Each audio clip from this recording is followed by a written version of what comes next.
Hi, it's Matt, the head of marketing here at TravelJoy.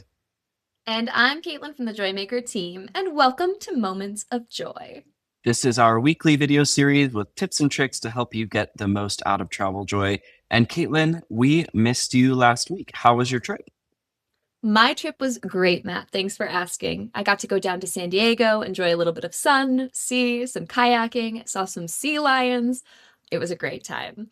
And I'm so sad that I wasn't here last week to do Moments of Joy with you, but Marissa did a great job. This week, we're going to go ahead and talk a little bit about form submission details and how you track activity on your forms.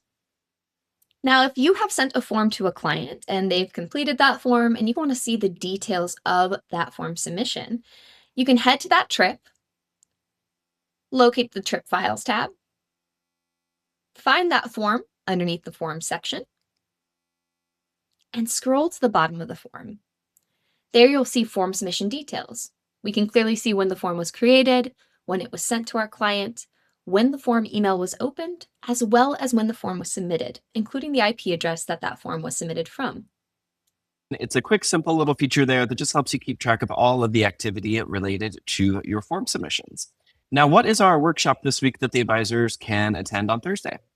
Our workshop webinar this week will be on payments, everything payment related. So we highly recommend attending if this is something you're interested in learning a little bit more about. All right, we hope to see everybody at the workshop on Thursday. And until then, we will see you later. Bye.